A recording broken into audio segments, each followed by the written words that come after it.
Ya, perkenalkan, nama saya Alif Bromo, NRP 50612510339. Saya akan menjelaskan bab 3, yaitu tentang dasar laut. Bab ini menjelaskan tentang apa yang ada di bawah laut, tepatnya yang menyimpan banyak rahasia yang ada di dalam laut. Jadi lautan ini sangat penting sekali bagi manusia. Disitulah kehidupan pertama bumi itu dimulai. Dimulai dari dasar laut, kehidupan itu muncul, lalu berkembang menjadi tumbuhan dan hewan, akhirnya naik ke daratan. Lalu ada kehidupan yang ada di daratan. Selain itu, laut juga punya peran besar dalam sistem bumi, memengaruhi iklim, cuaca, dan sirkulasi panas yang ada di planet. Namun uniknya, dasar laut ini menjadi bagian yang paling sedikit kita selidiki daripada yang lain. Sedangkan kita itu punya peta yang detail pada tentang permukaan yang bulat daripada dasar laut kita sendiri. Jadi bisa dibilang kita lebih mengenal dunia luar daripada dunia kita sendiri. Menurut teori yang diterima secara luas, laut itu terbentuk sekitar 4 miliar tahun yang lalu.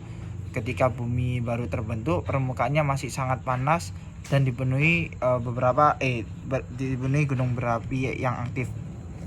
Letusan gunung berapi melepaskan uap dan air, gas-gas lain dalam bumi atmosfer. Jadi laut itu asin bukan karena garam dapur, tapi karena hasil pelarutan batuan selama miliaran tahun.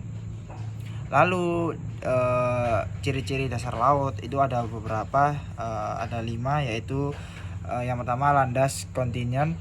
Itu dasar laut dangkal di tepi benua, biasanya tempat nelayan yang beroperasi. Habis itu lereng benua, bagian miring yang curam menghubungkan tepi benua dengan laut dalam. Lalu dataran aksial, wilayah sangat datar di kedalaman 4-5 km di bawah permukaan laut. Lalu pegunungan tengah samudra, gunung panjang di dasar laut, tempat lempeng difference saling menjauh dan membentuk kerak samudra baru. Lalu palung samudra, lembah laut terdalam, biasanya di batas subduksi, tempat lempeng samudra menunjam ke benua. Contohnya yang paling kita kenal yaitu Palung Mariana yang berada di Samudra Pasifik. Kedalamannya sekitar 11.000 meter, bahkan lebih kedalaman itu lebih tinggi daripada Gunung Everest. Lalu batuan dan sedimen di dasar laut. Ada 2 di sini, yaitu sedimen tergius dan sedimen pelagis. Sedangkan sedimen tergius ini berasal dari daratan yang dibawa oleh sungai atau arus bawah laut. Sedangkan sedimen pelagis ini berasal dari sisa-sisa organisme laut yang mati dan mengendap perlahanan di dasar laut. Menariknya, sedimen di tengah samudra biasanya lebih tipis dan lebih mudah dibandingkan sedimen di dekat pantai.